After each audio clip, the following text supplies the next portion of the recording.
Uh, so I did have an opportunity to see some of the salons you had in the past, and I want to say that a lot of them were very good examples of how to do history. Um, I'm thinking especially of Shoma Roy's presentation on the Silk Road. You did a fantastic job. What a beautiful presentation and a great way of connecting events in the past to the present and explaining about why they mattered. This is exactly what we love to see when we're talking about history. Right? And of course, Gil Stein. I've seen him give this talk many times, and Right. Gil is a master at making things far away and seemingly unconnected to you matter. So he's another great storyteller when it comes to putting together the pieces and producing a history that makes you think that it belongs to you.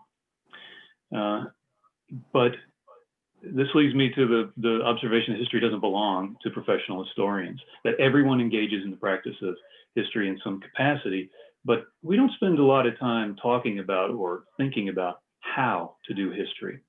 And, compare it to literature or philosophy. Children learn how to read literature almost when they begin to explore literature in the classroom. They learn how it's connected, how to interpret, how to find meaning. And in many ways, this is not the way we do history. And this impacts all of us in the way we understand our identities and the way we interpret current events.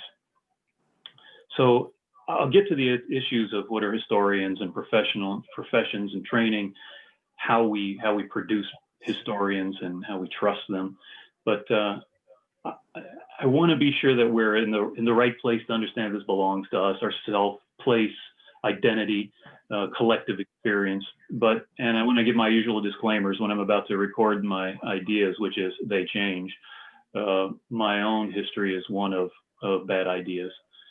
I read once that Neil Bohr reportedly said something like, I wrote down what I thought he said, but an expert is a person who's found out from his own painful experience every mistake there is to make in a very narrow field. So if that's true, I'm well on my way to expertise. And finally, I want to change a little bit the format that I've seen you do in previous salons, and that I really intend for this to be a discussion, much like Barb would be familiar with the way I like to have a class. I couldn't assign you any reading, but we'll work on the assumption we can all be on the same page about it. But that instead of doing a presentation followed by questions and answers, I've sort of designed my slides in order to incite some discussions and to talk about what we're looking at. And I'm more likely to ask you a lot of questions to which I don't have the answers than to answer the questions that I propose to you. And of course, this is what historians do to one another, is complicate things. So with that, let's look at our first slide. So here's some history in action for you. Pulling down statues, it has a long history, commonly a common part of social and political upheaval. But and I'm personally ambivalent about pulling down statues and the meaning and how we interpret this. I'm more interested in the obvious. It seems like an obvious consequence to me of putting up statues of people in the first place. That we probably need more examination why we put statues up like this. But there are several layers of meaning and rather interpretation. And this this thing exists in the present. This is Andrew Jackson, by the way. There's a lot of reason to want to pull down his statue of Andrew Jackson, but in the present we're rethinking our public history, and pulling down statues is a lovely way to force a reconsideration of what we're doing here. I think this was unsuccessful. Is this true? Does anyone know? They didn't get this pulled down. Is that correct? Do you know this is out in front of the? We'll look it up. Yeah, I think that this no one managed to pull this statue down. However, there are plenty of others, and I think that the way that we interpret our history, you think about what are these people doing and what do they think about Andrew Jackson? What do they learn about Andrew Jackson, and how are they different? How are they different than those who destroyed the statues in Bamiyan, the Bamiyan Buddhas? I know you've discussed this in the past. I've seen that you had, I believe you discussed it with Gil, in fact,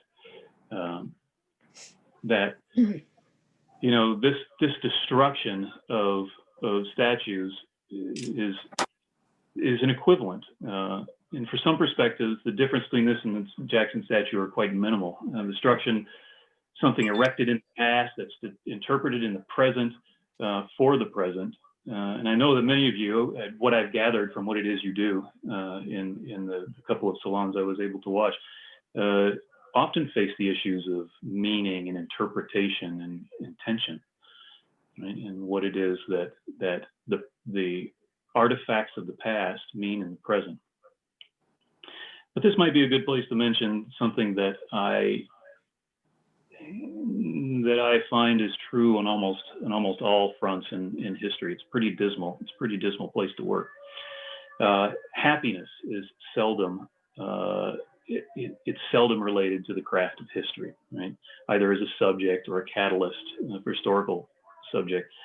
Happy people don't seem to spend much time contemplating how they came to this condition, at least not by talking about artifacts and documents to explain their happiness. But a sense of superiority, however, some way connected to happiness perhaps, does sometimes lead to historical investigation. I think of the self-congratulatory things such as National Geographic and the Discovery Channel and the History Channel that try to answer how we, whoever we are, got to be so good. And this is an important point that I will bring up in a moment. So with these two things, something we can see in the present, we come to this question about what is history. And I know this is too big for anything useful, but it's really at the heart of what I think we're trying to work out. The other issues about thinking about how we conceive the past and how the practice of history is defined. You know, generally we know that history is a study of change over time, right? It explains a series of events and how it resulted in the present. Or we discuss history as the construction of collective identity, myth making in the Mircea Eliade sense of myth. But one of my favorite historical theorists wrote a very short collection of essays about history called Sometimes in Art. His name's Bernard Bailyn. Describes it as history is never a science. Sometimes it's an art, but essentially it's a craft. And I like to approach it this way. You have a set of tools and you use those set of tools to the best of your ability to produce something wonderful, something useful, and something beautiful. Although I think most of us just simply know it when we see it. Now, Justice Potter Stewart was not talking about history here. He was talking about pornography. But I think that this is generally the way we understand our history. We know when we see a history that it's history. And what I'm talking about is the products of history. Documentaries, books. I mean, I look at the shelves behind me and the shelves behind you, and they're full of histories. Right? But what does this kind of approach to history mean for us? Now, I have to admit that I refrained from the photo of the usual bonehead in that hat because we've seen enough. But I don't want to dismiss this movement as pointless foolishness, because it does represent something important about the way history is perceived, whether we think it's true or not. It's a legitimate way of thinking about the history of a group of people, right? An identity. And the question is, to what or to when does this refer? Which period in the past are we talking about? When I first encountered this, I distanced myself pretty severely from the election process 4 years ago, and I saw this "Make America Great Again," and I did not think. I thought this was a liberal slogan, meaning my first thought was, you mean when we said, "Bring us your tired, your poor"? This is what I thought. We're going to be open again, and we're going to be considerate. We're going to learn to be nice again. Turns out I was exactly wrong. But what does this injunction, "Make America Great Again," indicate about the way that its proponents think about their history? And it foreshadows some important issues for professional historians concerning who is responsible for the products of historians, right? Who are the gatekeepers? Recently, relatively speaking, we have the West, whoever we are, have shifted away from the way we conceive of the past, right? In previous civilizations, like the ones that I studied, medieval Central Asia, early China, the Mongol Empire, the past was better. The past was the golden age, and they studied the past in order to learn lessons for the future, right? It is a perfection from which we have fallen. And it was more directly a guide and a study of the ideal. Are you familiar with the dynastic histories, Chinese dynastic histories at all, and the way they work? It often is not often, in every case, the succeeding dynasty writes the history of their predecessors. And in doing so, their intention is not to show why they failed, but to make a record of the lessons they could learn from that previous dynasty. The idea is that what are the successes and how can we model ourselves while at the same time avoiding the traps that our predecessors fell into. The Crusades, in fact, are related to this concept of a golden age, in the sense that the golden ages of others were passing, and the future belonged to Europe, although Christians might be a better contemporary description of who we're talking about at that time. And that they saw that the past for these people had gone, and it was time to take it. It was time to make their own golden age. In the Industrial Revolution, following a sense of, the Renaissance, the Reformation, Enlightenment, only solidified the idea that the future was better than the past. The Industrial Revolution enforced the idea, and it brought with it a sense that, again, the best was yet to come, but it's a beginning of a kind of hubris in interpreting the past versus a humility with which societies believing in a golden age approach to history. Right? So post-industrial revolution history is dominated in a way by an awareness of technology and its role in human experience, this mindset that, along with capitalism, it demands that the future is better than the present, and the past is a dark place that has been banished by innovation and progress. Right? So what does that mean in the way that we, meaning Westerners, present-day Americans, think about our history? We write histories that basically boil down to this: how we got to now, an explanation of the series of events that has made the world we live in possible.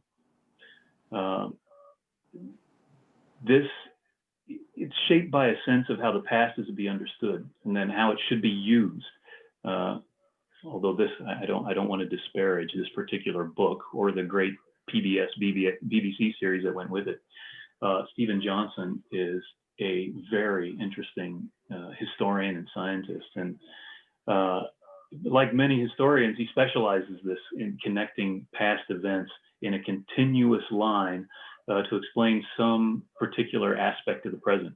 Right? So many historians specialize in this kind of product. In fact, it appears that the way that many people prefer to engage in their own histories, or in a sense of history at all, it follows this pattern. I mean, again, I mentioned the Discovery Channel and the History Channel. They're kind of sensational stories of how we got to now.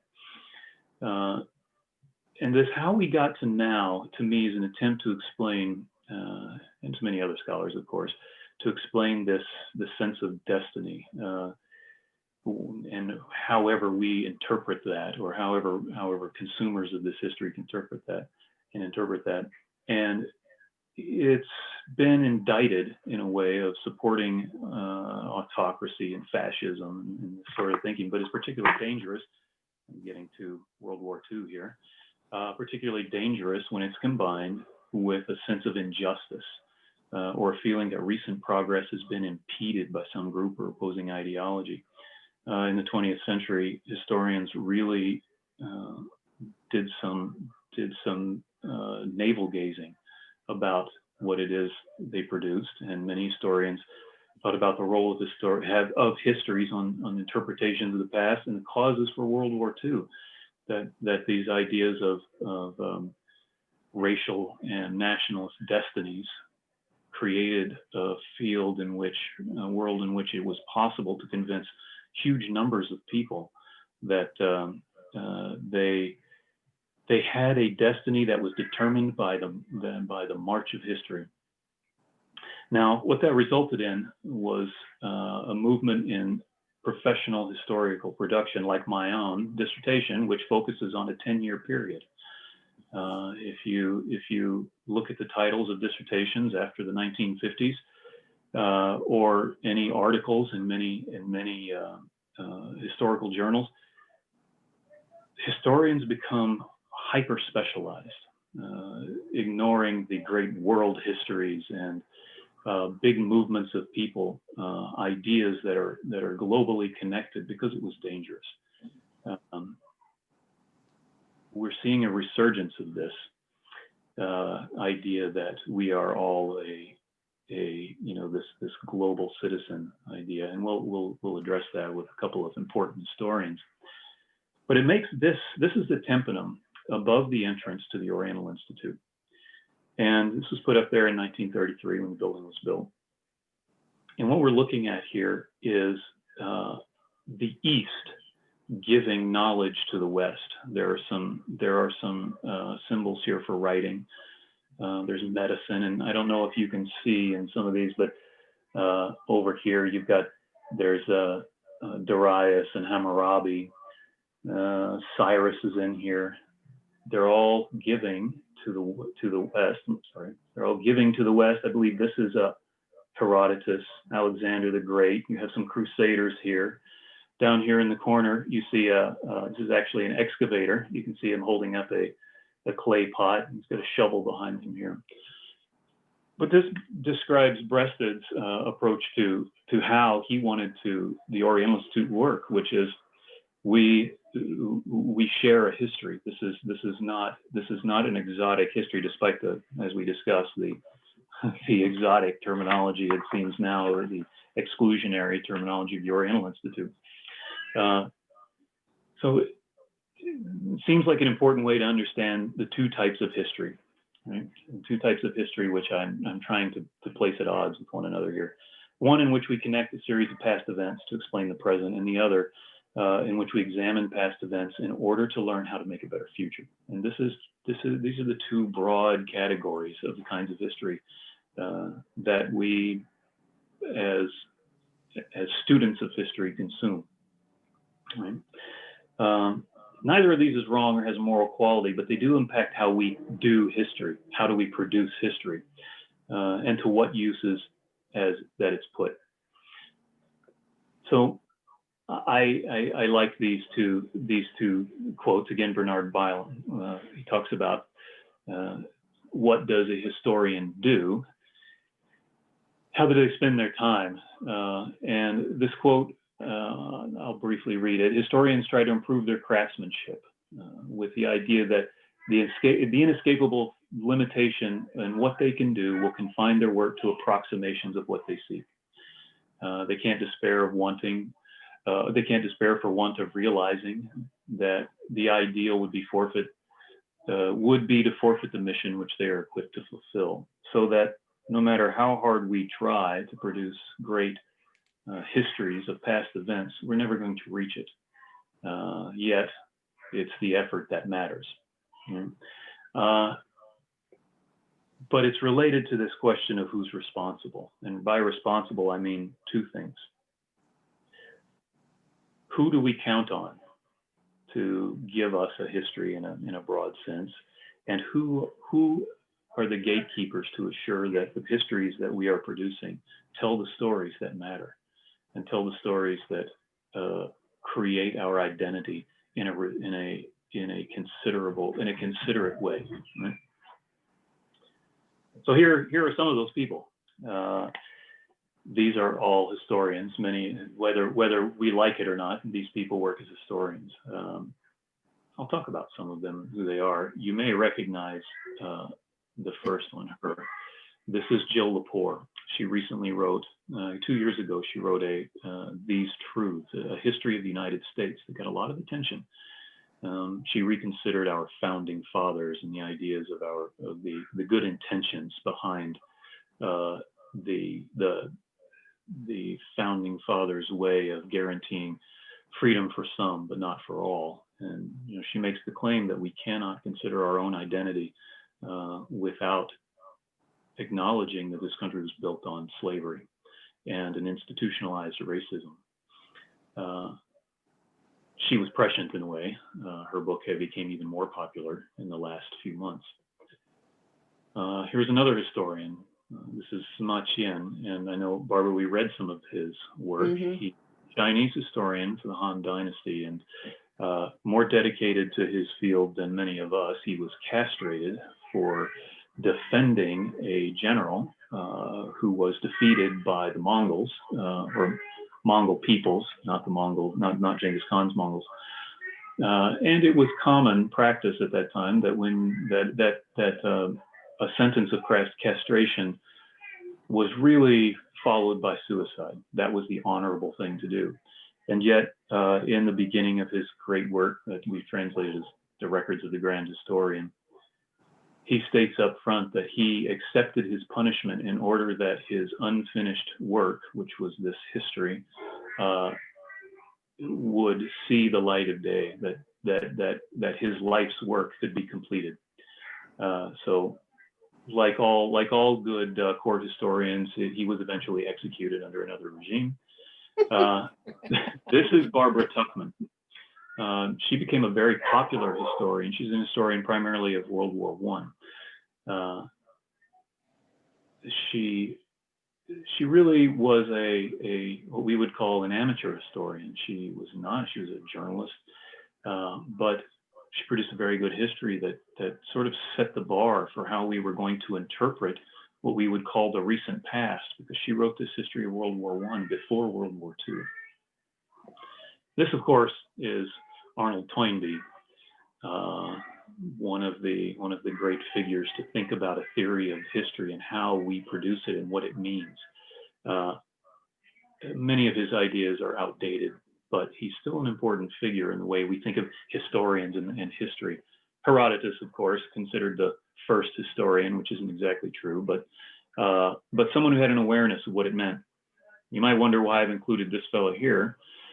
This is Oliver Stone, and he's important not because he considers himself an historian, but thanks to his work, many people who don't care that much about the particulars of whether or not he got the life of JFK correct, for example, know what they know thanks to the kinds of work he produces. So this makes him an historian and someone that we have to consider who's telling our story. I mean, how many of us who were not involved or who do not study the Vietnam conflict in any way beyond it know what we know thanks to Oliver Stone.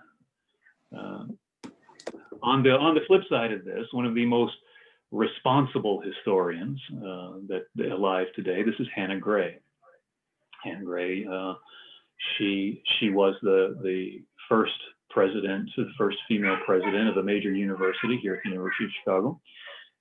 She continues to write. She wrote a wonderful memoir recently called An Academic Life, about her career as a, facing the challenges she faced as a woman trying to write something so important as our collective histories, our identities. Another important figure. This is William McNeill. William McNeill wrote The Rise of the West, The Plagues and Peoples, The Pursuit of Power, about technology. But he was really one of the first historians in the 20th century to return to an idea that global history still had value after World War II. That while it was important for the specialists to focus on their decades and to spend their careers hashing out how the decades played out in isolation, he was able to put this together and really turned our attention to what we might call the East, square in the lap of the Oriental Institute. He was a big proponent of the Oriental Institute and supporter. This is John Hope Franklin, an American historian who was really one of the first, in many ways, first in so many ways, but as one of the early Black PhDs from Yale and Harvard, he really rewrote American history with a sense of all of the important players, who was important in the formation of not only the economic history of the United States, which means, of course, slavery, but that these things had to be considered in order to understand all of our history. Barbara Ehrenreich, an historian who is active in trying to understand how people deal with their sense of identity and their collective histories in the present. Edward Gibbon, of course, historian par excellence. He'll come up again later. This is Iris Chong. She wrote mostly about, the book you would know her for is The Rape of Nanjing. She also wrote a wonderful book about Chinese in America, and she suffered from depression, and she killed herself on a book tour. But she really suffered from her exposure to her research in the book on the Rape of Nanjing, and the struggles that she faced both in the public eye and also the attention she got in China for bringing these issues to the forefront. So, someone who really was defined and eventually destroyed by her attempts to interpret the past in a way that she thought was relevant for the present. This is Howard Zinn, another great, I won't use the word revisionist because that also comes with a bunch of baggage, but a great writer and a great historian who wrote The People's History of the United States. He continued to work throughout his life to force historians, professional historians, to open up to the ideas that the amateur historians, the amateur histories that were produced were just as relevant, and there was just as much at stake by local histories and amateur histories as there were by those who were part of the guild. This is H.G. Wells. H.G. Wells was quite an accomplished historian. He wrote a wonderful multi-volume series called The Outline of History, which, as world histories go, broad histories about trying to pull in the sun and the stars and give a theory of human experience. Few would attempt it, first of all, but H.G. Wells did an excellent job, and his work is still considered one of the great examples of how to do large-scale, big-picture history. This, of course, is Karl Marx. We all know about Karl Marx. And this, of course, is here, the last character is James Henry Breasted. He gave us the idea of the Fertile Crescent. He wrote textbooks on ancient history for children to be used in public education, and really implemented the idea that students in American schools needed to understand world history in order to understand their own. Now, this is entirely a random collection. Actually, this was, as I was putting this together, it was the spines of the books that I could see on my own shelf. However, this is just a small collection of who these people are, right?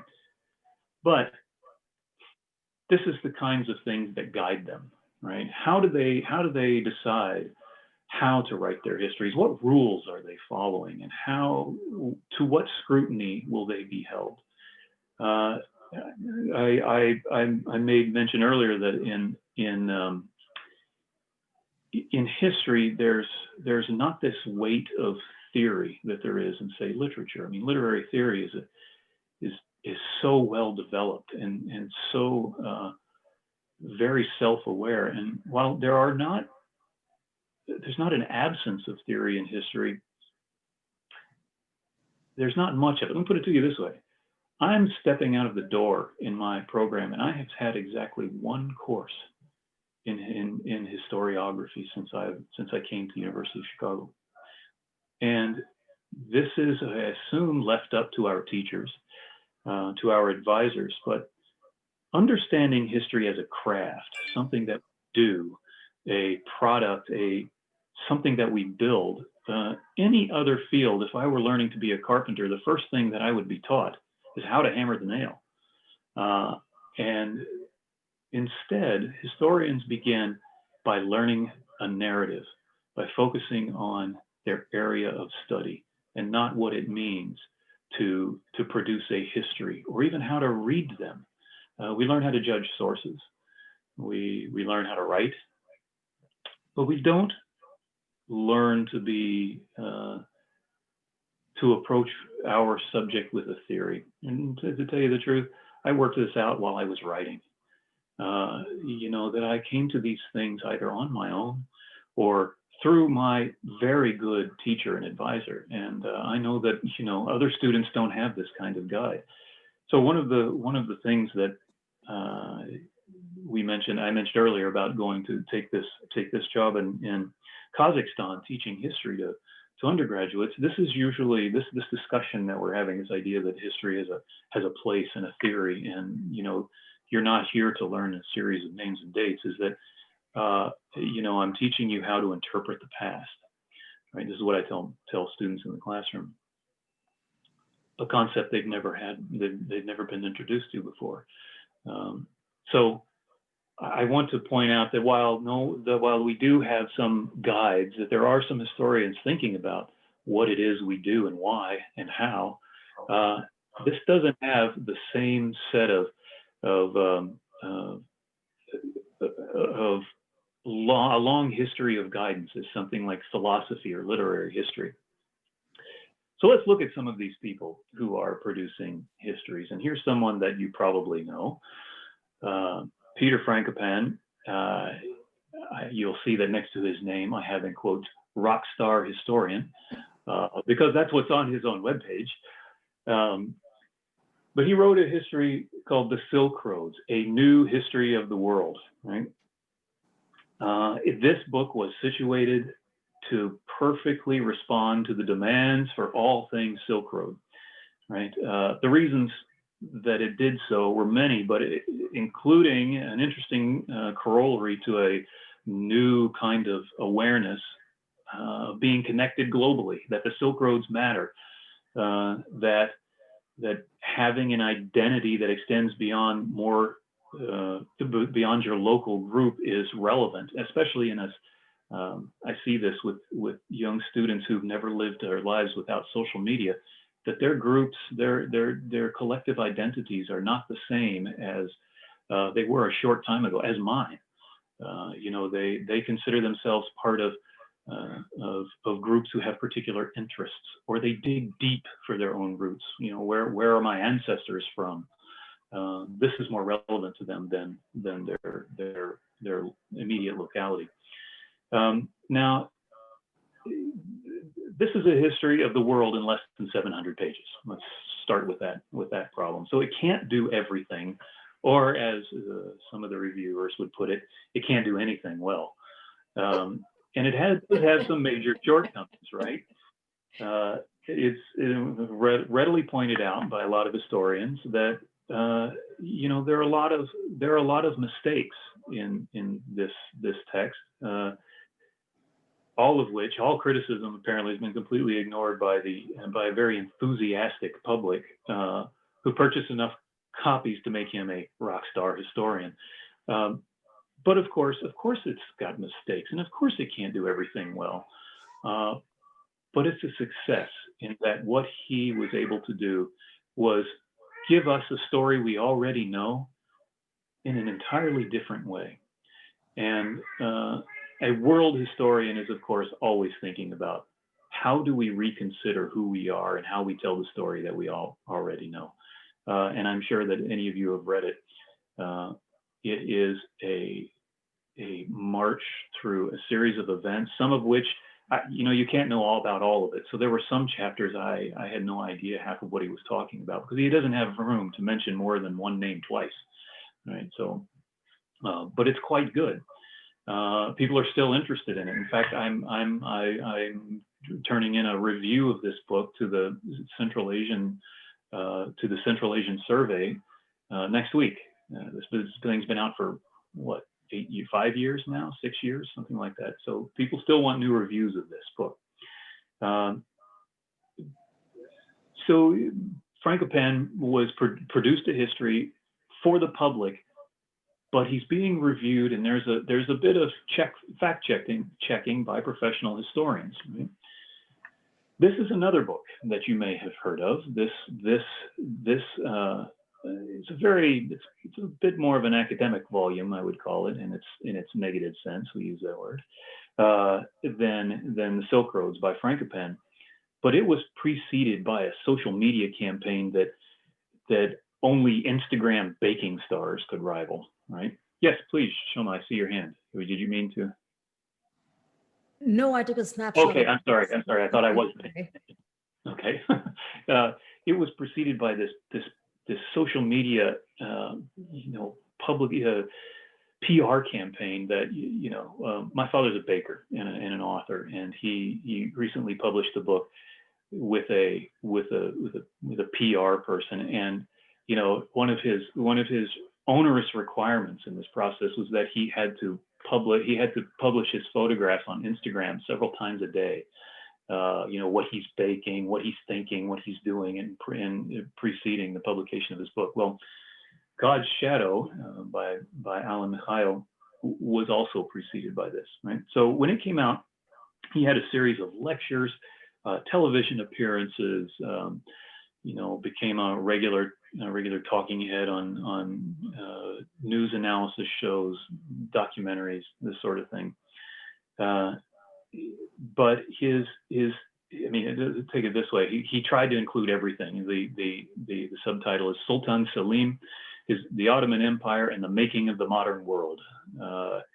And in the introduction, he claims that it's a global history that includes everything, and says that America, Protestantism, and coffee all have a Muslim history, and to relate it to this. And you'll see that next to his name on his website, Orhan Pamuk calls him a very original and inventive historian.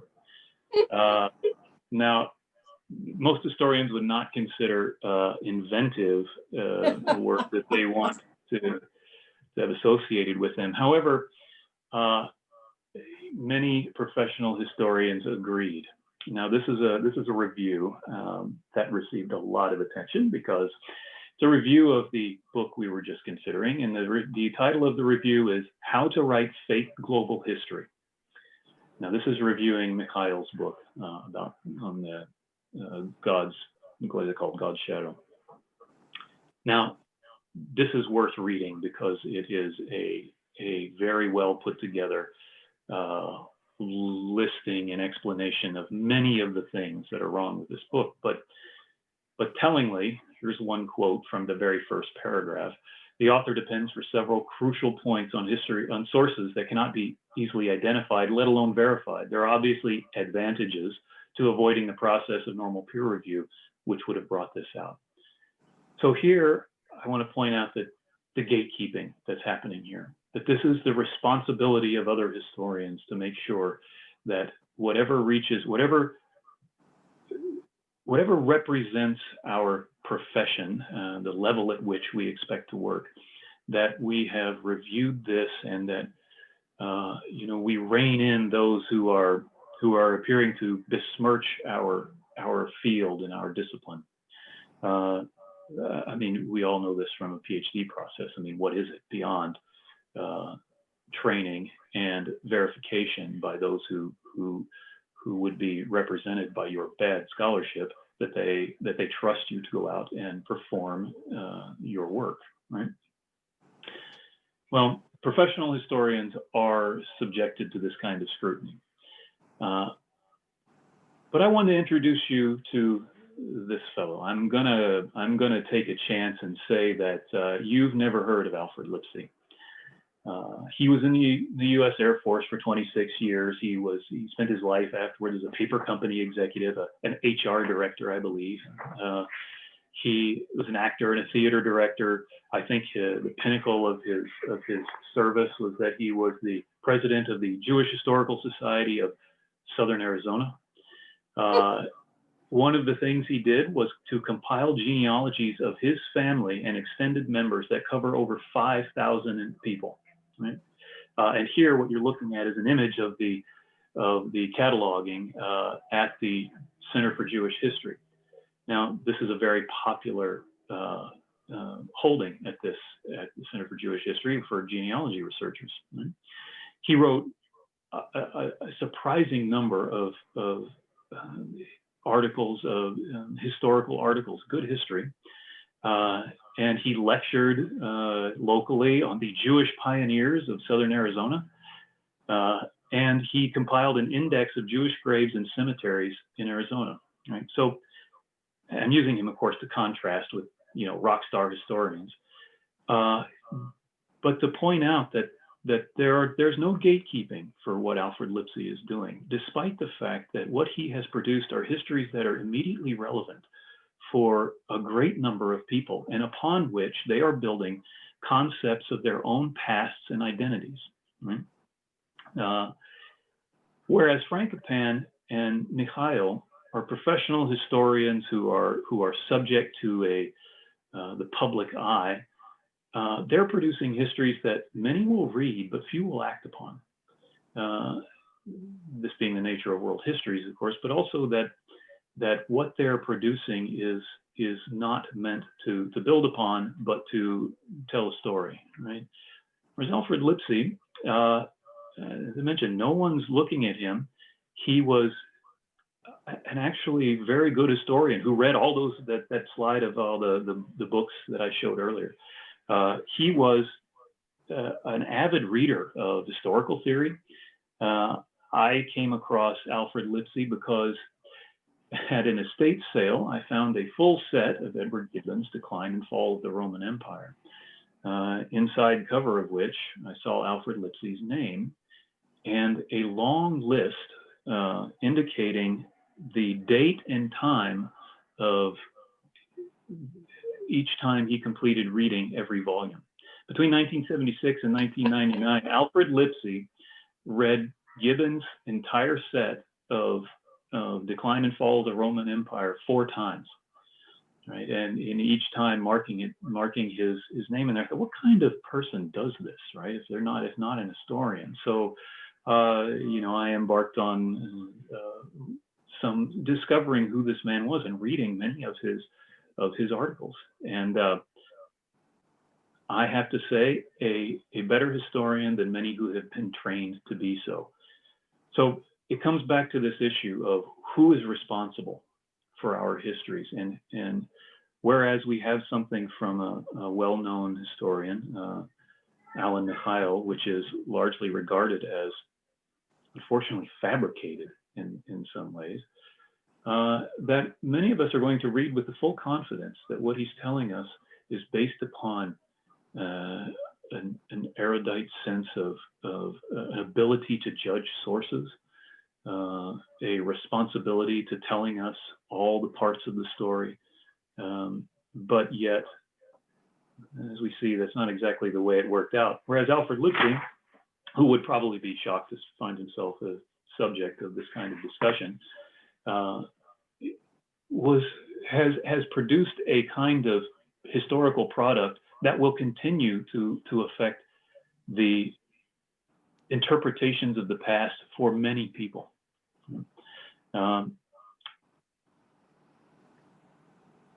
And this is one more way. I mean, of course, this whole thing has been about the future, and historians are not willing to talk about the future very often because we study a lot of people who got the future wrong. So I will put forward this issue about the future of history. I love this. I love this. This is sort of public service message about your digital footprint. But I like to point out that it doesn't matter. You can be as careful as you want to, but the historians of the future are coming after you, and everything that's out there, they'll know.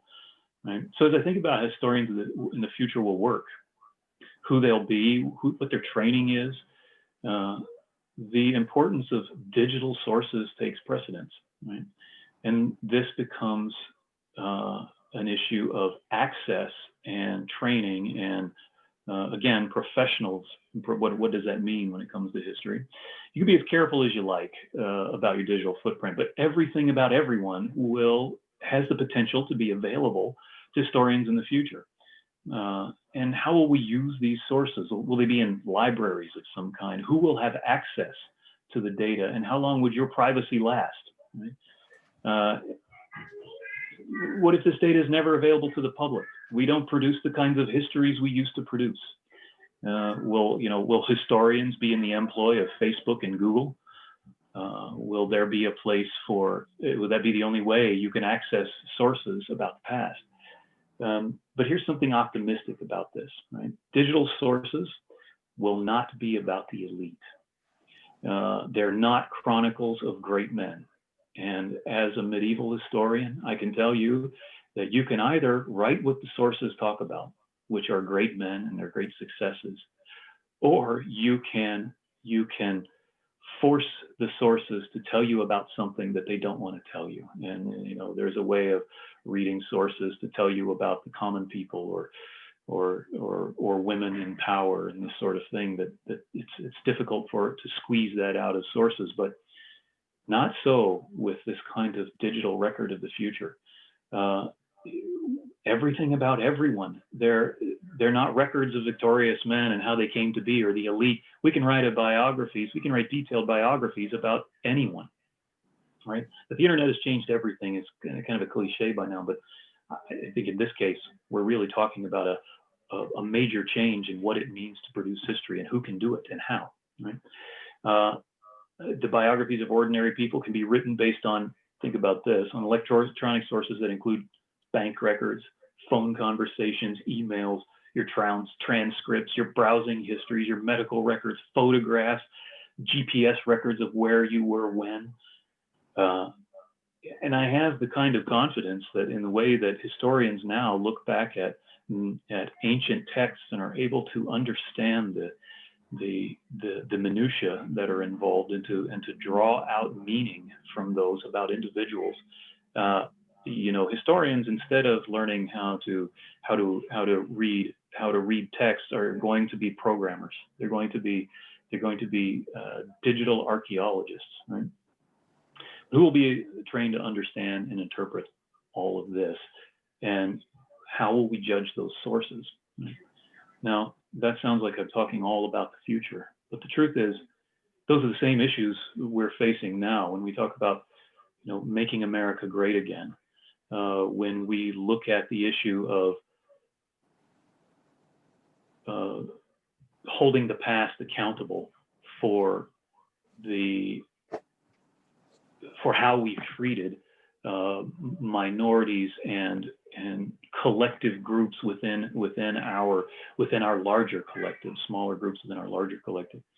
But I don't have again, we're getting back to these issues being sort of developing in my way of thinking, that we don't have answers for this. And again, going back to Bernard Byland's idea, what do historians do? And that's that they try to find, paraphrasing Byland on this, but what we're trying to do is define what we can't know. Get closer and closer to that empty space in the middle of unknowing by defining what the borders of our knowledge can be. And, you know, these things matter to all of us, whether I've convincingly showed that to you or just taken you on a tour of my own thinking in these matters.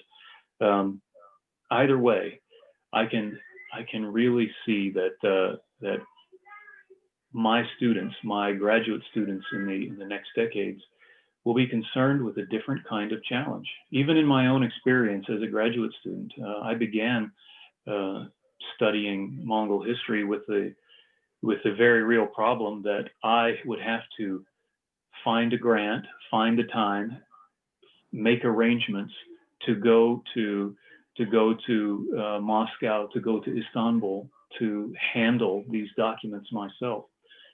Not once have I had to do that. Everything I could hope for and more is now on my iPad in digital images.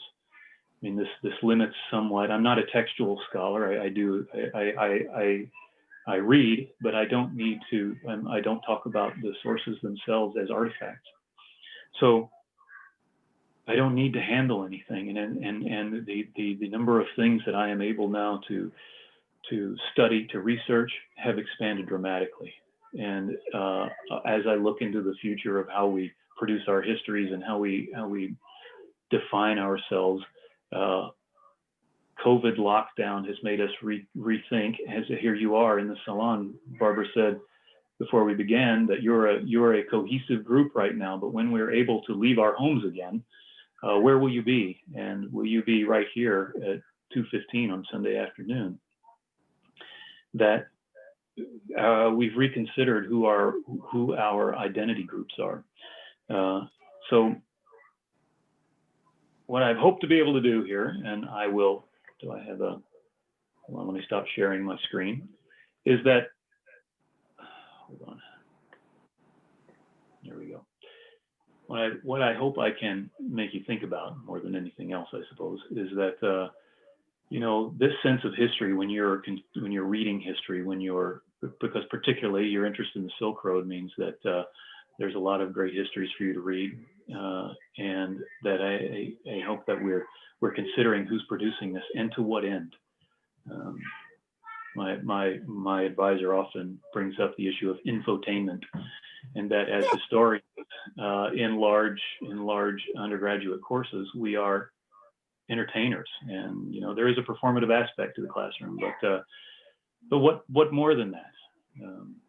So yeah, I'll leave you with a lot of questions and no conclusions, but I hope, if nothing else, that maybe I've expressed my the existential problems of trying to figure out what it is I do and how to explain that not only to you but also to a classroom full of mildly hostile undergraduates.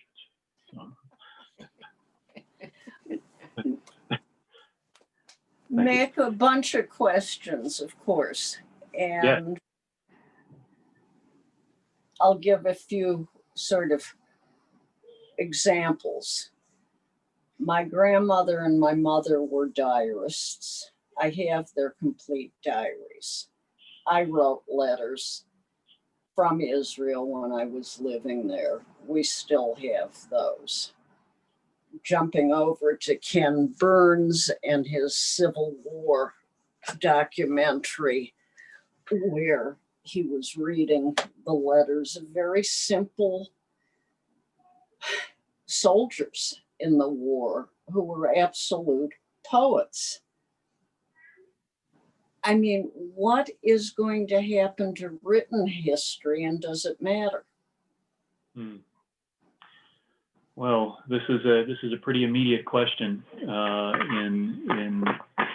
in teaching right now, and written history is not necessarily the preferred way. And when we're talking about an undergraduate classroom, in many cases, you are it's a crisis situation. How do I get them to read what I want them to read? How do I make sure that they're understanding this and not just going through the motions so that they can meet the minimum requirements?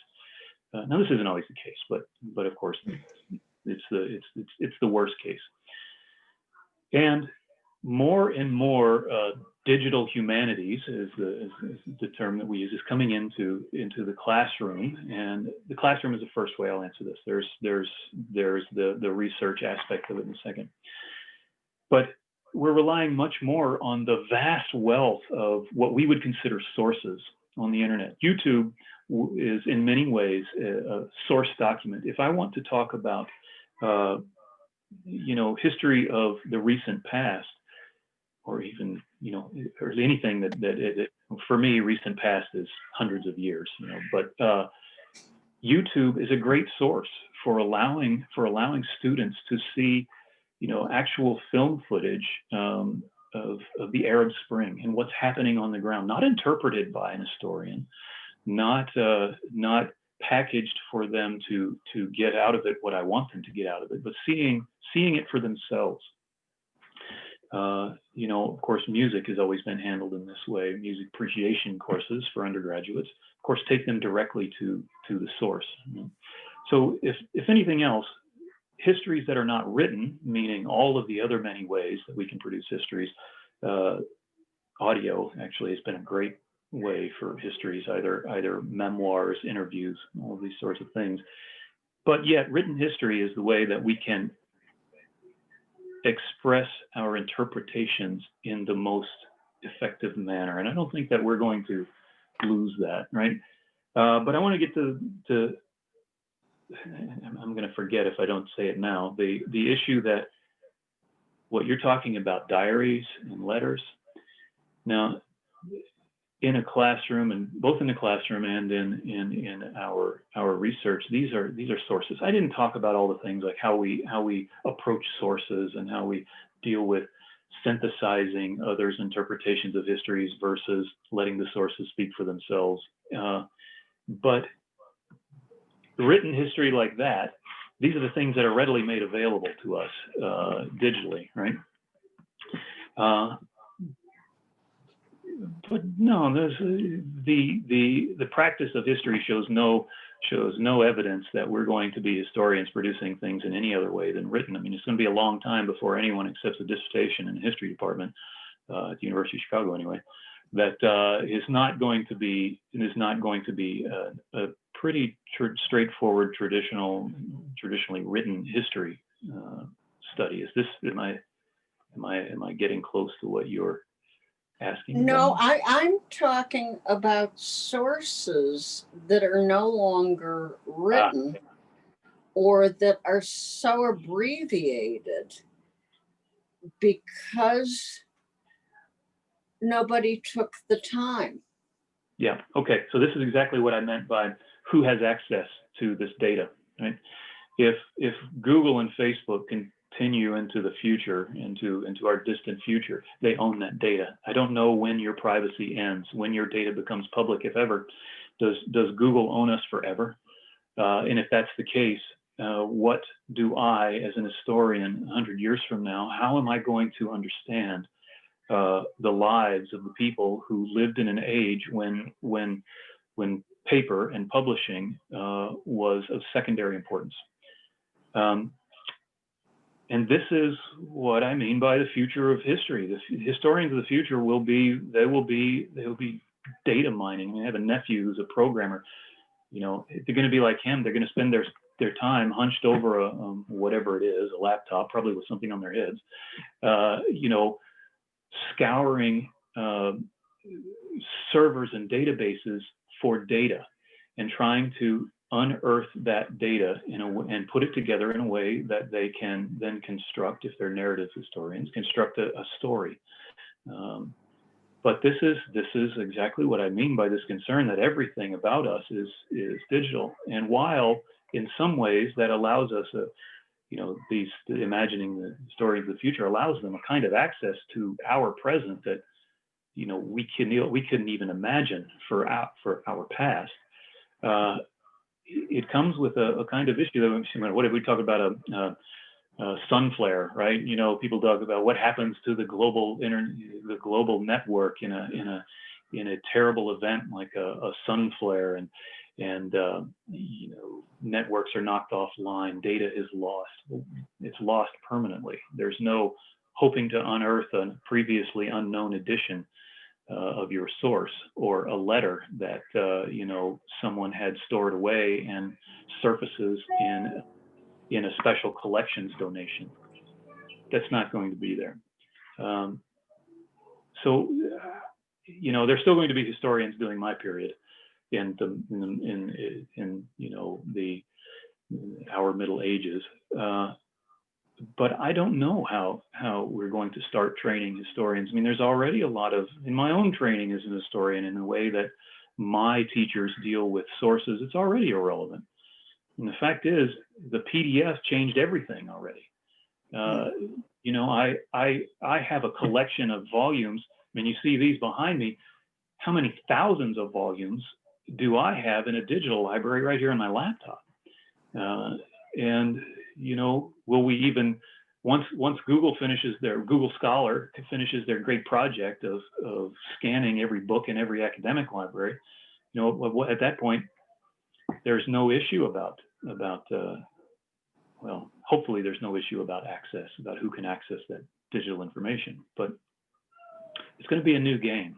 There's going to be, as in all things we see, the level of technical skills required will be considerable. So the guess that, again, predicting the future is not something historians do lightly, because, like I said, we only know the history of the good ideas, but most of the past was full of things that didn't work. So just like the present, we only managed to connect to the things, to successes that worked, and they're probably in the minority of ideas. But yeah, as a diaries, this kind of thing, I think young people they do keep diaries, but they keep them on their phones. And I have a 15-year-old niece, and her entire life is kept there. Every record, her homework is done on her phone, and I just, it seems so dangerous to me that a power outage and you've lost how many years of your life. It's interesting. Alan? Mick, that was great. It really was really a wonderful presentation, and I share your passion and your insight, I think, about history and what it does and how we deal with it.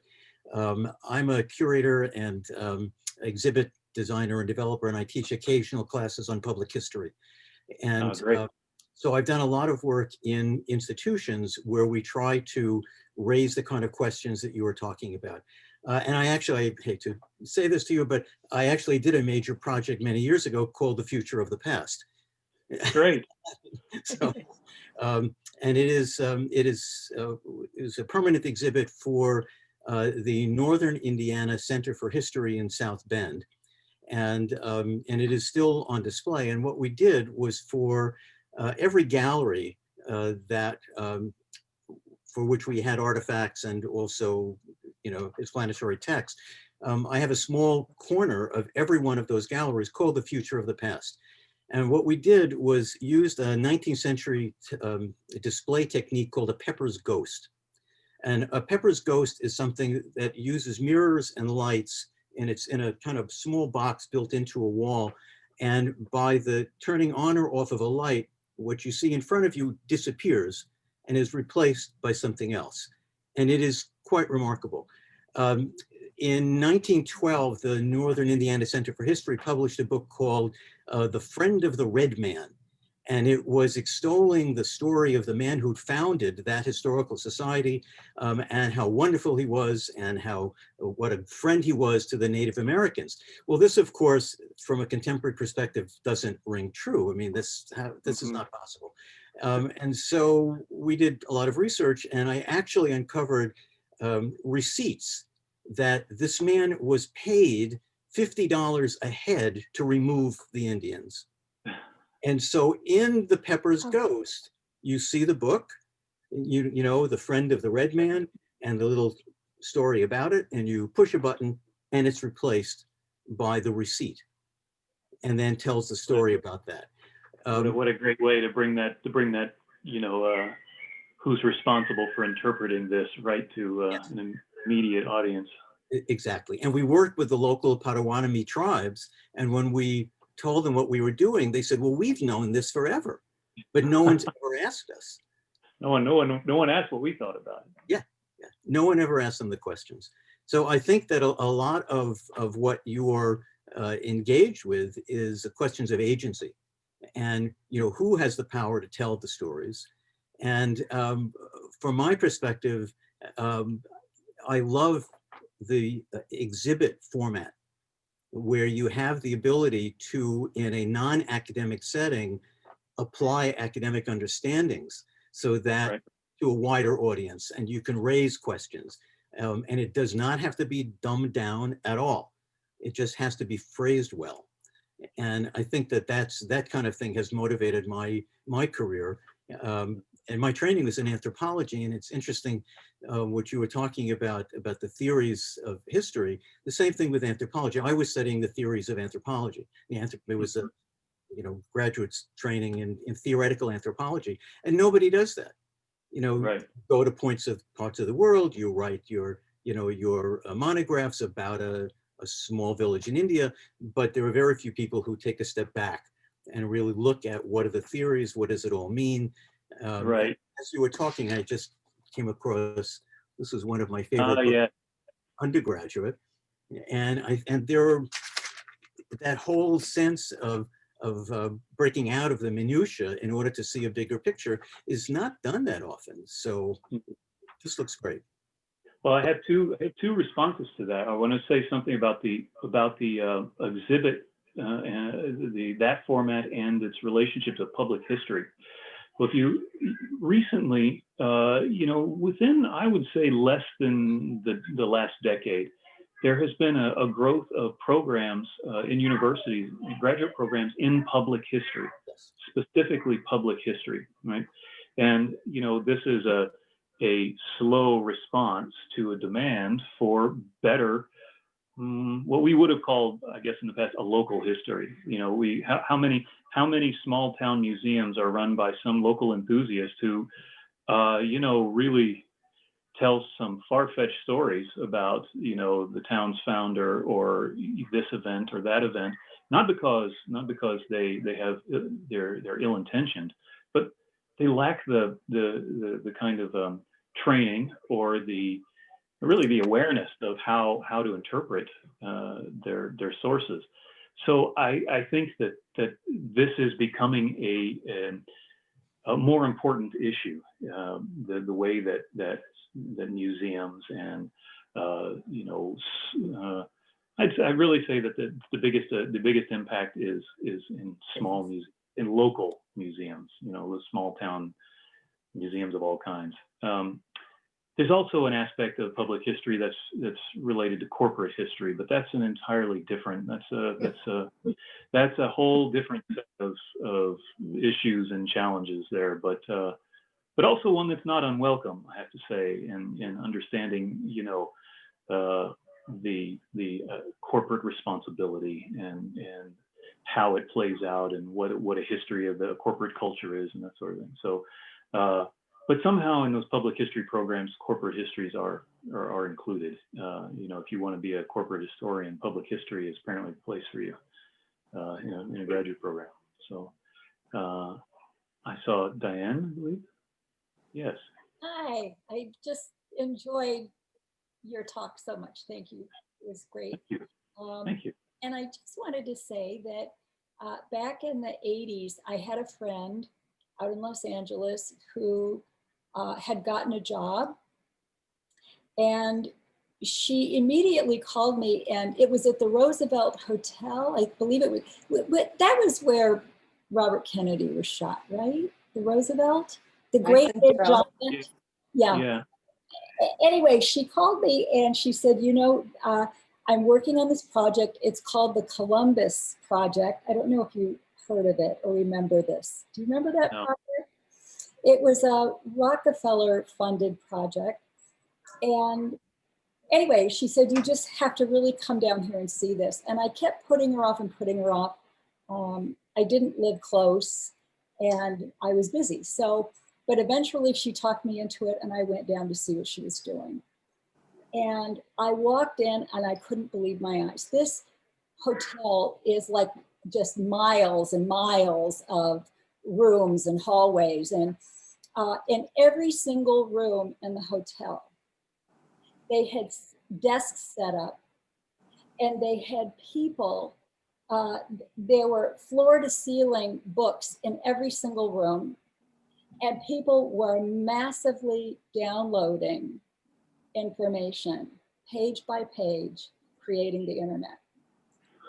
They were contributors, but it was a big, big project. And even now, I just think back and I just am so thankful that I actually got to see people doing that back in the beginning when there was nothing.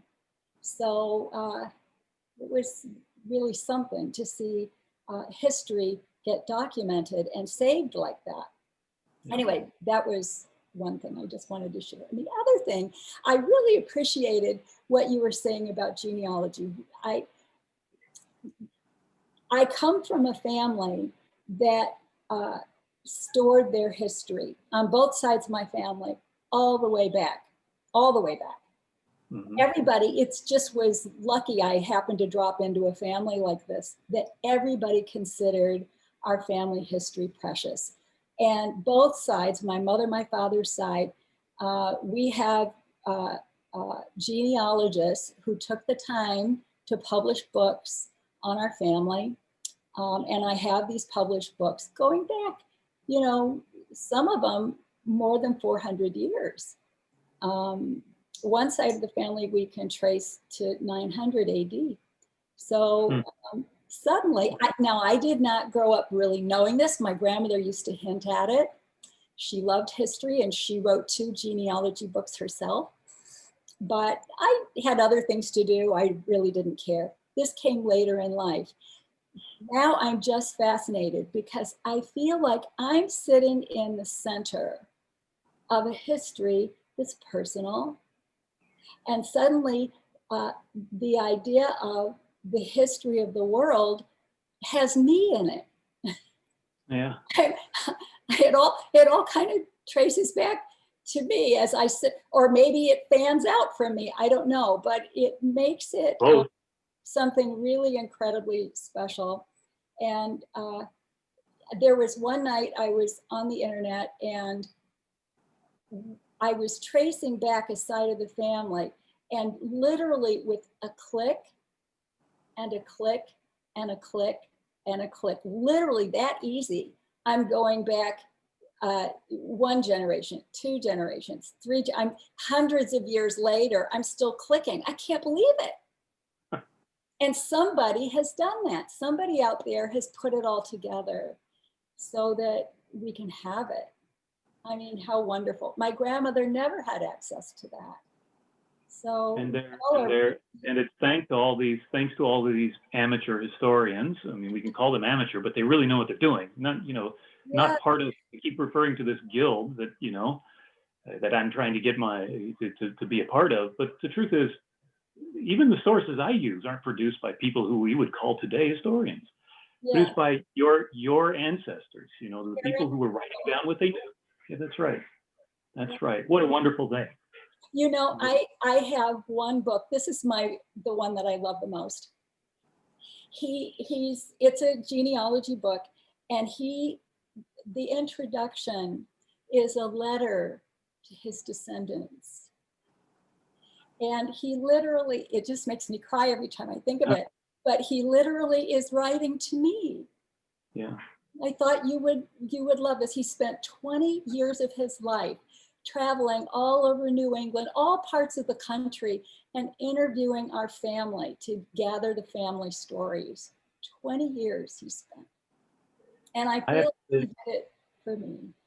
That's fantastic. I have to say one of my first jobs involving history was I worked at the Special Collections Library in my undergraduate college. And this was in Missouri, right? I wasn't even sure. I'm a first generation college student, and so I took many paths before I found the one I'm on. But one of those was working as a student curator of the museum, which involved an unwelcome stint managing the reading room at the Special Collections on days when the museum was closed. And of course, in a rural town where I went to college, the Special Collections was primarily the haunt of genealogists, people who were putting together their family histories, because we held all the public records there. And so this is really where I learned how research is done. And, you know, so I developed a particular affinity for genealogists and the kind of work they produce. And I've always been a little indignant about the fact that genealogy is not considered part of the way that historians, as you know, historians with a capital H, Dr. Historian, the way that we do our work is that genealogies are, well, that's, you know, retired folk, they can do that. You know, we don't take that seriously. But the truth is that this is the raw materials with which we write our histories, right? As I mentioned, the sources I use, I'm using people who were writing things down, not for me, not because they were great historians writing about the events of their present, but because they were your ancestors who were writing down what they knew and what their relationships between the people that were in their present were. So this is a great thing to hear, because you think about now, you've got an ancestor who wrote directly to you. You know, with this kind of collection of genealogies, there will continue to be people, and your descendants will continue, your family relations will continue to look back on that and, you know, read a note from you saying, you know, here's what I have done, here's how I have made this better, here's what I have learned. But fantastic. Nick, Yeah, a corollary to that, I received a gift from my son-in-law for my birthday, which the rest of the family doesn't know about yet. And it's called Storyworth. And every week I get a question about me that I write an answer to. And in a year, now it's going to be about 6 months, I can put images in, but it is my history, whether it's my favorite song or, I mean, the questions are great.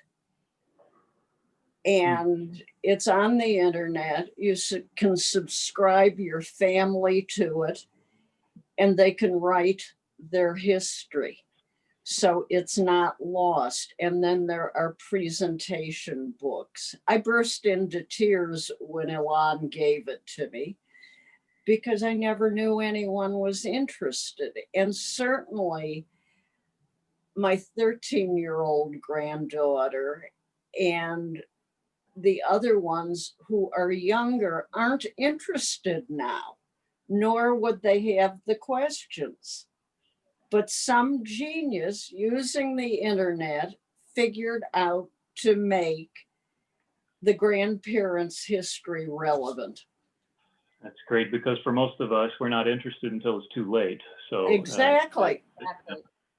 yeah, I'm fortunate to have a living grandmother, and well, actually two living mothers. She turns 97 next week. So last summer I took her on a tour of all the places where she used to live, and of course I took photos of everything and have a long audio recording of her visit. We visited all the cemeteries. She talked about all the people she knew, I got a great photo of her standing in front of her grade school house. It's you know, that kind of thing is exactly, well, you talk about, you know, the loss of written history, but on the other hand, it allows us to do this. And, you know, Yeah. and Oh, that's Joseph, I saw you had you wanted to ask. Joseph, You're muted. If you hold the space bar down, it temporarily Yep. unmutes you. Yeah.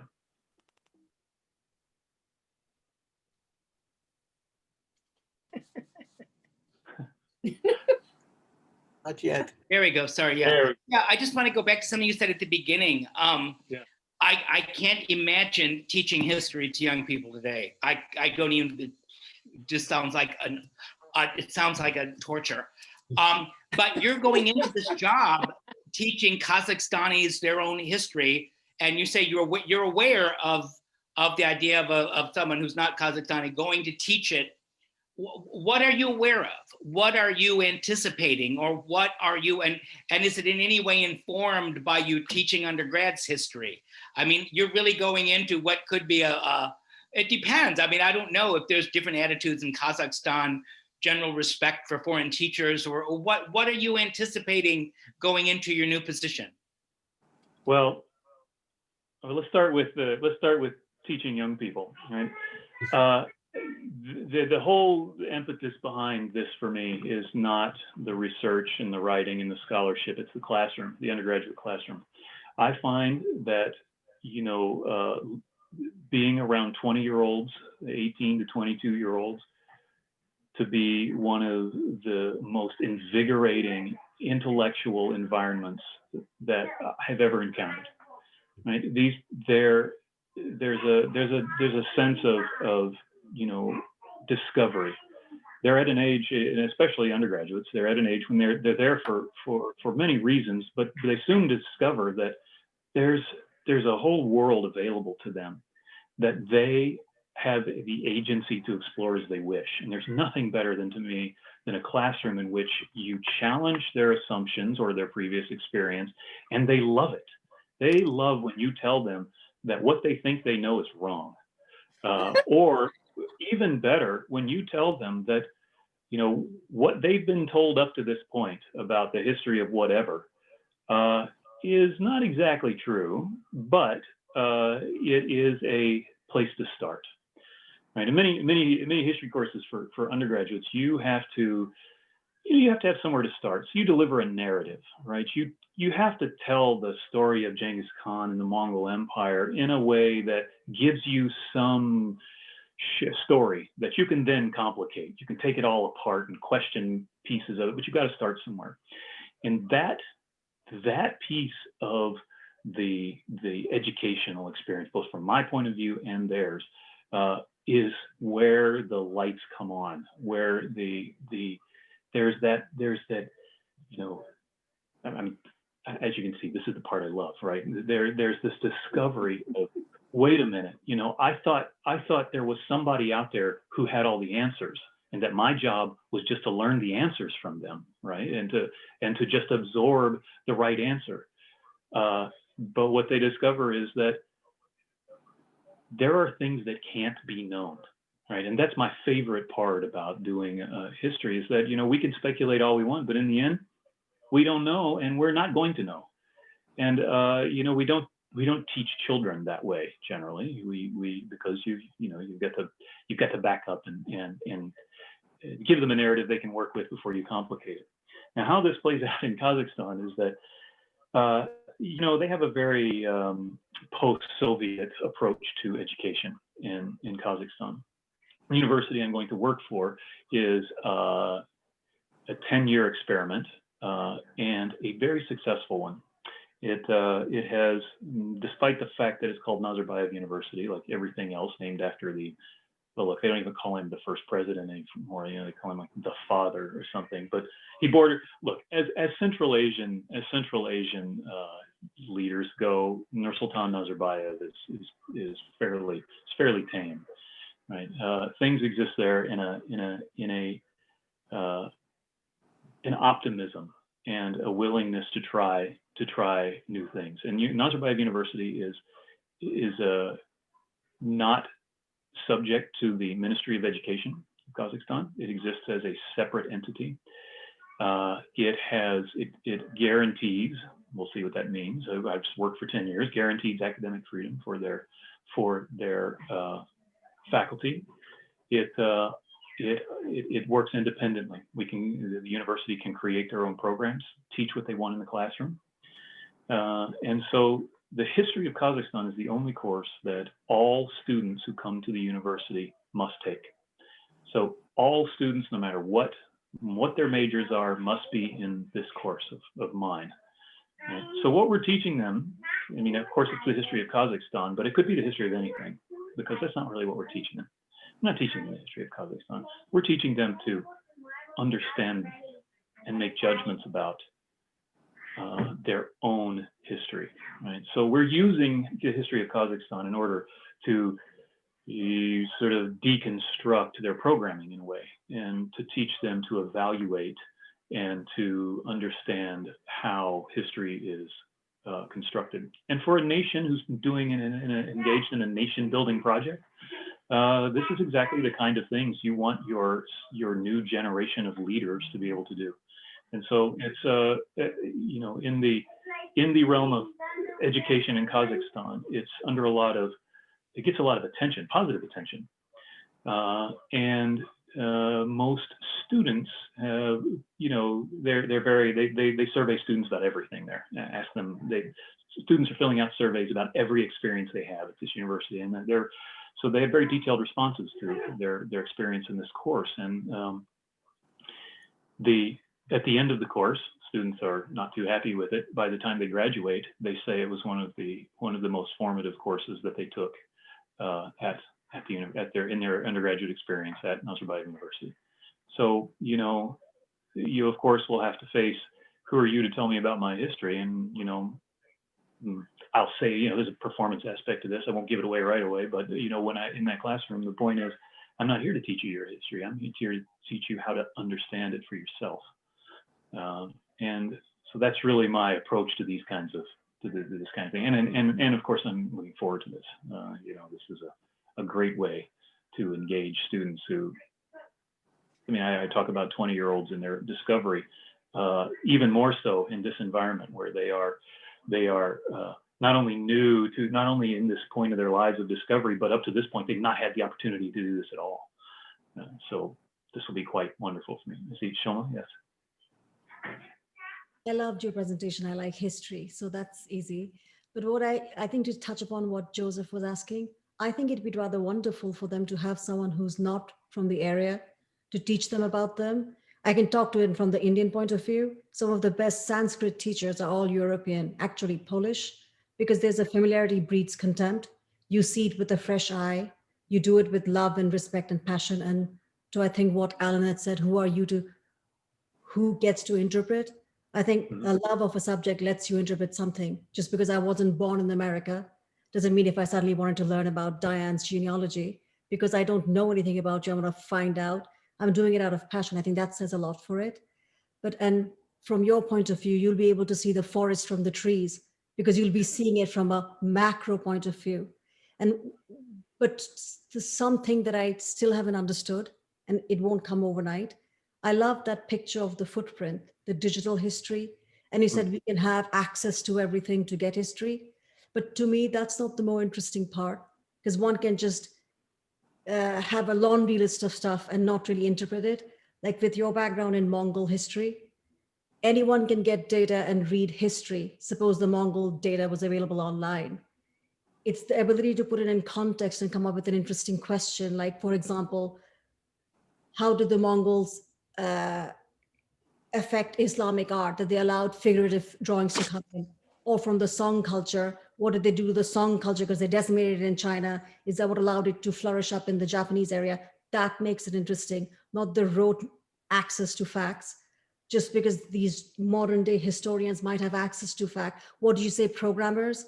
They have the ability to deftly go in between disparate things and make it interesting. Otherwise, it's just rote collecting of facts. I'm very excited for you, partially jealous. I think it's great. Yes, I am too. I have to say that I've been working, well, frankly talking my way into this for a long time. For someone for an historian particularly, the last place they need you is the region you study. And for an opportunity to be able to go there, it's and to be a part of a project that I see as really the way that things are going. Humanities, as we all know, the crisis of humanities in the U.S. and in Europe, really has been taking up that mantle, or trying to, is Asia broadly. Even in China, I know that there's a lot of problems about associating yourself with Chinese university these days, but they are pouring money into humanities schools. They're hiring Westerners. There were more job postings last year in humanities from post-Soviet Chinese and not really so much Japan, but in Indonesia for humanities PhDs than there were in the U.S. and Canada. And they're really trying to take back some of this, the quality with they've got the quantity down. We know that. Their technical and engineering programs are some of the best in the world at this point. But they are really pushing to now take that next step into making a place for non-profitable idealists. Which is exactly where historians of the Mongols fit. But as far as interpretation of sources, now this is one of the things I didn't talk about the kinds of histories that professional historians produce. And one of those is one of the major issues is the issue over narrative history. I mean, who are we to tell a story about a series of events in the past that did not unfold in a narrative structure, right? So when we go back and we make connections between whatever it is we want to talk about that led to the present or some event, historians necessarily only look for the things that are directly related. And so you tell a story about there's this great book, it came out years ago when I was first beginning to see the light about history and the way we studied it. It was just a history of shoes. And it's one of the first time I'd ever encountered this thing about you take one tiny string and you just keep pulling on it. You see, well, all the little things are connected to it, but what you've done is you pulled that thread out of this tapestry, right? And so there's a lot of criticism, particularly in the previous generation of scholars. So my teachers, many of them were taught by philologists, right? Their job was not to tell us a story, but to translate sources. You don't need me to make up a story in which a bunch of series of events are linked. That's literature. That's not history. History is making the sources available to me so that I can see it for myself. And there's something to that. I'm held to a confusing set of standards, one of which is my ability to let the sources speak for themselves. But on top of that, to have an ability to judge what those sources are saying, their value in connection to some issue that I'm trying to expand upon, and to understand whether or not the conclusions to which I have come accurately represent the past as it comes to us in these pieces of evidence, right? So I often tell people that really historians, a narrative historian, which is what you have to be in an undergraduate classroom, to go back to Joseph's question about undergraduates, and that really you have to give them a story, first of all. So the introduction to whatever. My question was because you said it was a crisis. That's what I was responding to. You used the word crisis. That's what I was asking about. You responding to the crisis, and you just said it was wonderful and enriching, and they were lovely, and you were lovely, and it was all lovely. But you said at the beginning it was a crisis. And I'd like to know, what's the crisis you're dealing with? And you said you were anticipating some issues in Kazakhstan. And then I asked you, and you said there weren't any. So I'm sort of interested in what the crisis was to experience. All right, here's the crisis: is to get the undergraduates to read what you assign them to read. There's the beginning of a crisis right there. there is all undergraduates share for some reason, I don't know what the cause of it is, but that they really don't have to read this. If they come to the lecture, it'll be fine. And you know, to be able to move on beyond, let me tell you what you should have read. Let me tell you what you didn't read said. The crisis is really getting them to be on the same page and have something to say that isn't trying to cover the fact that they didn't read it. And that's really the problem, right? That is a crisis. Yeah, and so in the ways you deal with that, of course, is to, you know, give them what they need in ways that they're willing to engage with. And if that means that, you know, I and even the previous generation of scholars have to figure out how they engage with their technology and what kind of media they consume, that's what we have to do. I mean, it's our job to teach them, right? I mean, they come here, wherever here is, they come to our institutions, they or someone pays lots of money for their educations, and we work for them. I mean, that's the way I approach that classroom. I'm employed by this room full of students, and despite their unwillingness, occasional unwillingness, it's my job to teach them something. And, you know, that means that I have to figure out how they learn. And if that means, you know, figuring out how WhatsApp works and using Twitter to deliver some useful information to them, that's what I'll do. So the crisis really is immediate in the classroom, and there's nothing worse than having a discussion group in which no one has anything to say because nobody read anything. So, you know, certainly feels like a crisis when you're the one standing there with a hanging question. The UK is really grappling with this a lot. And you may know if you're following what's going on in UK higher education, but the question was, if I'm the teacher, am I obliged to take the philosophical approach of the other party? Yeah. Before I even begin to teach. Yeah. Well, look, if both the students and the teachers approach this situation with a sense of their responsibility to one another, there wouldn't be the issue, right? So for me, I do my part. You know, there is definitely an aspect of the master-student relationship in any classroom, and you know, the master should not rely on his student's ability to be a student. The failure of the student is the master's responsibility, and that's kind of the way I think about this classroom. Thank you. Penelope? Penelope, yeah.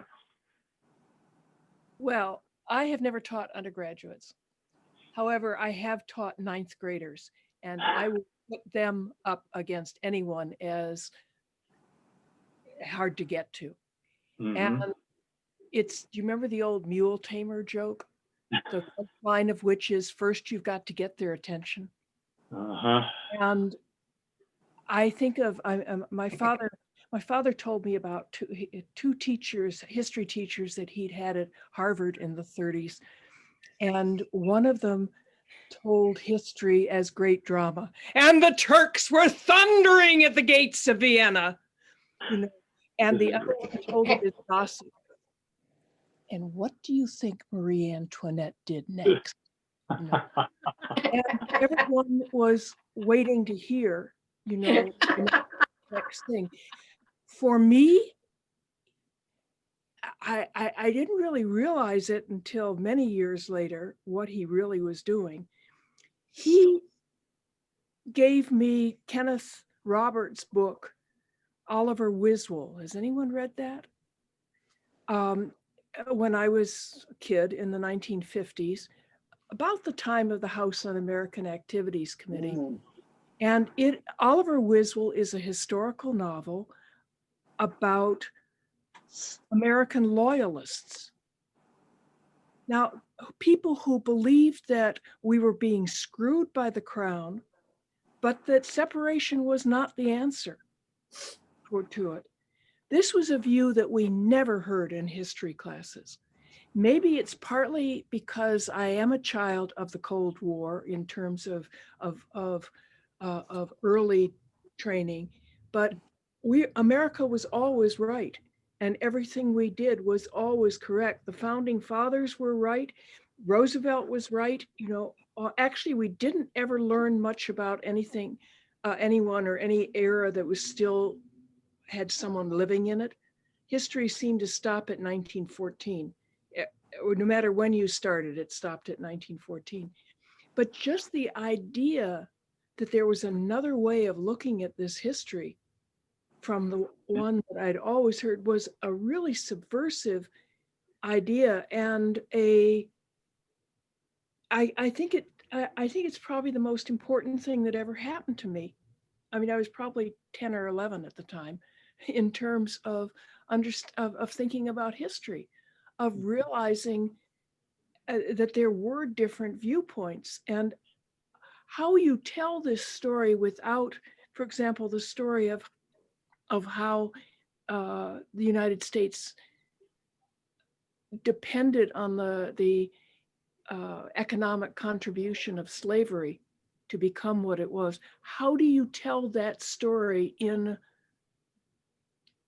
context? How do you tell that? How do you tell, first of all, how do you get your students thinking about that there are different ways of looking at it, but then not just flipping from one extreme to the other, one political way, but it's a bit like people.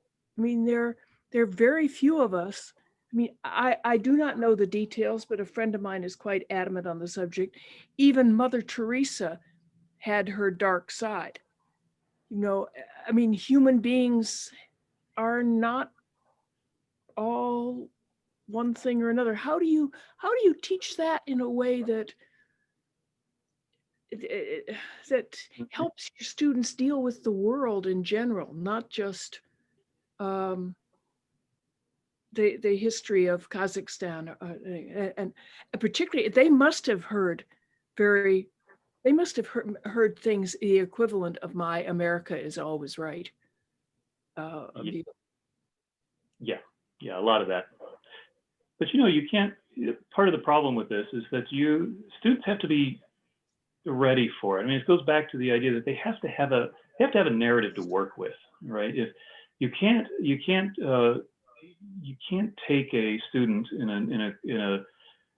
a course about a subject about which they don't know much and just lay on them the full complicated approach to fully understanding this. And this, of course, is why a lot of faculty are resistant to teaching introduction courses of any kind, right? I mean, who gets to teach introduction to anthropology? Well, the new faculty, that's who. The people who don't get to say otherwise, right? So they really need to, it's a long process that involves more than your classroom and more than your course. It's not this semester. It's not this discussion group. It's hard to approach it with this long-term view of a group of students that you may never see again in the classroom. You have to trust that the institution, the program you're working in, that they'll get the complications, but there's just no practical way to do it, frankly. I mean, I've learned a lot of this from my teacher, my advisor, my mentor. He's all of this, and he is a fantastic teacher. He's won all of the teaching awards. He's the kind of master student relationship I'm talking about. That's much of what I've learned from him. And I realize occasionally, frequently, his method, I'll reach some conclusion and I'll think, he could have told me this a long time ago, but he let me make the mistakes, and he not only let me make the mistakes, he supported me in them. Yeah. He allowed me to pursue what I thought was important, knowing it wasn't going anywhere. But that it was necessary for me to build an understanding that was worthy of the kind of work he wanted to see me do. That I needed to find that dead end myself, and that's hard to do when you're not doing it on an individual level, and you got a classroom full of students, and sometimes it's just not going to work. So in some ways, there are some aspects to all of this where the classroom isn't the best place to do it. And this is why you assign readings, of course. This is why you assign students to read the scholarly debates on the topics that we're discussing, so that they can see that not everyone agrees, and that you give them the opening to see that what they're hearing from you in that classroom is, of course, one version of that. And it's a version that, if there's this teacher-student trust that, yes, I know that this doesn't cover everything, but in order that we may continue beyond this topic to something else in this course, just go with it. There's more to it, but in general, this will work for now. And so in some ways, I find creating that level of that kind of narrative that's so basic, yet leaves the doors open so that they will be willing to accept exactly those things you're mentioning, these alternative ways of thinking about it, to be one of the most challenging, but also one of the most invigorating parts of what we call a discovery classroom, right? Introduction to is a discovery course where the students they're not engaging in advanced research or advanced study. They're really just they're being introduced to the ideas and being shown the many open doors that this leads to. And it's that middle part that is kind of out of your hands at some point. You lay it down, and there are some faculties that work very well together in doing this. People who team teach courses or who've been teaching side by side for decades, there's really a pattern to the programs that undergraduates are a part of, and they develop with a sense that their faculty are guiding them somewhere. But the reality is, when you have look, as we talked about the problem with humanities these days and budgets and that sort of thing, you've got a workforce of faculty. You've got a labor force of adjuncts who are teaching as many courses as they have the time to teach in order to pay the rent. This does not lead to that kind of development in your thinking. So it really undermines the whole purpose of humanities. And look, when you hire bean counters to run educational institutions, they count beans, and guess what? Humanities doesn't count up. It's just it's bad business, and it was never meant to be anything else. It's a place for idealists, and there's still plenty of idealists who can support this. But I foresee a major change coming in the way that divisions are organized in the university system. I see that things like humanities are going to start being supported by affiliated institutions. In many ways, they already are. We've got many research institutes, and think about I don't know if you're familiar with the Stepanovich Institute on the Formation of Knowledge at the University of Chicago. Now, what they do is handle a lot of the kinds of questions, and they support the kind of research that humanities can't do anymore. They just can't. They can't support it. They don't have What's the faculty. name of it? Stepanovich Institute on the Formation of Knowledge. Stevanovich. It's with a V, but he pronounces it Stepanovich. That has to do with what time frame you look at. It's pretty clear that engineers and accountants get higher salaries right out of particularly undergraduate school. But there's some evidence that actually the humanities tend to pay off in the long run.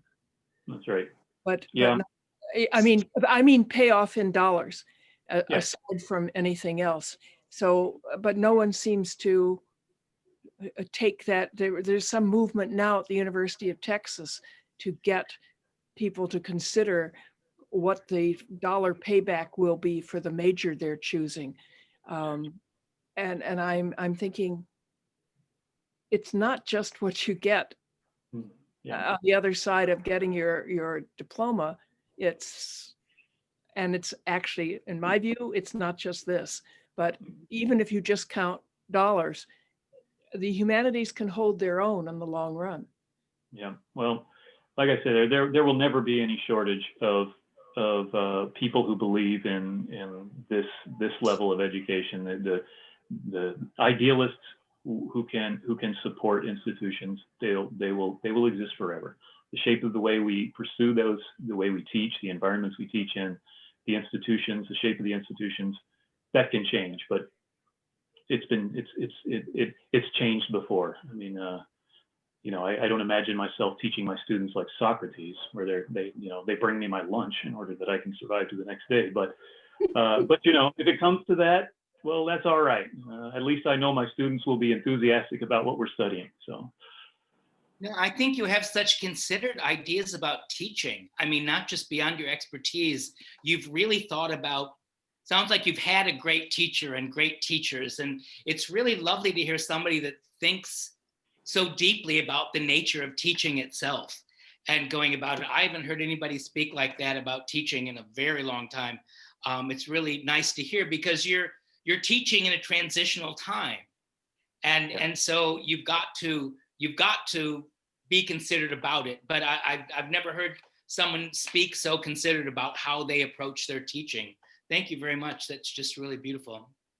Well, I'm glad you think that. I'm sorry that you haven't heard others speak that way about teaching. But I think that for me, I didn't come to this. I mean, I didn't come to this straight out of undergraduate. Like I said, my parents tried to talk me out of going to college when I went to an undergraduate program. So that's where I started from. So yes, in fact, once I got over the fact of needing to monetize my education, which didn't take long, I immediately realized that, no, I love this. I don't care what I have to do after this is over. I'm going to do this because I love it. And there, in that experience, of course, I not thinking that this was ever an option for me, and never being introduced to the idea of higher education of any kind as a child. I mean, we had a farm, and that's what I was going to do. I really the world just exploded for me as an undergraduate. And what I did when I graduated? I moved to China, for God's sake. I remember my mother at the airport saying, "What's wrong with here?" And that being a formative moment in my understanding of the world, that okay, there's a lot to this. And I never felt the need to prove that I knew what I was talking about. But I didn't even come to graduate school until 10, 12 years after I had graduated from undergraduate. So I know a lot about what I don't know. But one of the great experiences for me, some of my fondest memories are in the classroom. So yeah, it's about good teachers for me. And if also, I mean, come on, if I have a classroom full of a captive audience who wants to hear me talk about the things I love, I mean, come on, people pay you for that? So yes, I really do love it. And that's, like I said, that's the emphasis. Good luck. All the best to you in this new position. It's very exciting. Thank you. Thank you. I'm looking forward. Maybe we'll do a field trip to Kazakhstan when we can travel. I'll organize a delegation for you to come and be given a tour of our. God, wouldn't that be fun? It would be so fun. I hope you take lots of notes and keep a diary, because I think there's a story to be told of your experience there, of your teaching experience, of how the students respond to hearing history from a foreigner. There's a real story to be told. I'm gonna read it. Well, Penelope, I'm an historian. It all gets written down. Oh, good. I'm very considerate about the historians of the future. So you can be sure I'll write it down. Yes. Merle? When I think about your emphasis on critical thinking, my mind is raced forward to the environment where you'll be teaching. You said that this course is mandatory for all freshmen. I think it's mandatory. So I'm guessing there'll be a number of other instructors teaching the same subject.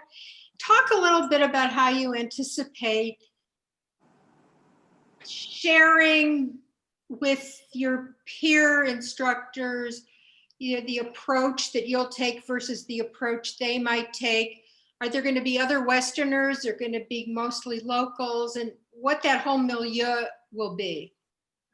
Well, I'll start out by first answering your question about other foreigners. Is that it? May I answer the question now? I don't want to interrupt you. Yeah, no, Okay. no. All right. I'll start out with other foreigners. Over 80% of the faculty is from North America and Europe. So the history of Kazakhstan program is entirely developed by the humanities, the School of Humanities and Sciences. So what it is actually a course that was already compartmentalized in a way. So many of the lectures were given by the faculty who are specialists in those fields, not necessarily the primary instructor for each section. So what they've done is basically record all of the lectures now. All of the sections of the course read the same readings, but their contact with a faculty responsible for their individual course will be with me and with a handful of other faculty. So that basically means that my time with them will be in small groups of 24 or less, in which we are discussing our readings. I'm not lecturing, except that they've asked me to re-record some of the lectures that are my specialty. But we're all students in all the courses are hearing the same lectures. In all of the sections are hearing the same lectures. The faculty who conduct the face-to-face meetings with students meet every week to discuss how those discussions have gone for the ones that have taken place in that week, and what are the issues we want to bring up for the next week. Now, I'm sure they go in all different directions. I'm sure every one of my sections will be different than others, but this is some attempt in order to give a common experience and a common approach to how to do it. It's actually very well. There's one faculty member who is in charge of the entire course. Something like 600 students or 500 students or something like that. It's his job to make sure we're all working together and that the students are basically having the same experience from one section to the other. But I am a little concerned about just whatever. It's a new job. I've never been in a classroom where my first day I wasn't as nervous as I was on the very first day I ever taught anything. Right. So every one of those first days, I'm just as nervous as I always am, because I don't know the students yet, and I don't know where they will be. You want to talk about a nervous course about classes?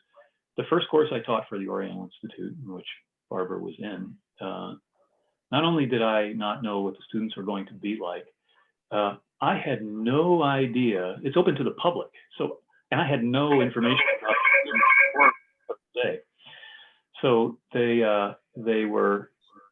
ranged in age. I think we had a new undergraduate, so I think he was 18 or 20, 18, 19. And then our oldest student was 94. We had students who had a lot of experience. We had students who, at least one was a woman I used to work with at Northwestern University who was just taking the course because I was teaching it. She knew nothing about it. We had a great group of people. So I learned a lot about how to prepare that first day, how to discuss things with people that may not have done any of the readings you assign. Although in the course at the OI, I could count on everybody in that class really wanted to be there because it took place on Saturday mornings. So I had some confidence that those students would be prepared. But working together with other faculty on a project this big will be new to me, and I have long wanted to participate in a team-taught course, developing the idea for a single course in concert with other specialists, because it allows you to make sure the students get the best. I mean, there are sections in every course that I have to cover that, I can do it, but I don't necessarily know. I'm not necessarily the one you should be talking to about this. So in some ways, I can see why in the long run they see that this is one of the formative experiences, because they're getting sort of the distilled knowledge of the whole department, and we're working together to make sure that they learn it as effectively as possible. Thank you. Yeah. Well, does anyone else? Yeah, Alan. This is a very silly question, but has Borat had any influence and impact on Oh, I people? was waiting for that. No, actually, in fact, none at all. Good. Except for something interesting. You know, the Borat from whenever that was, a long time ago, the first one, you know, totally banned on every level in Kazakhstan. They wanted nothing to do with it. They hated it. However, I've heard that this new one, they've embraced.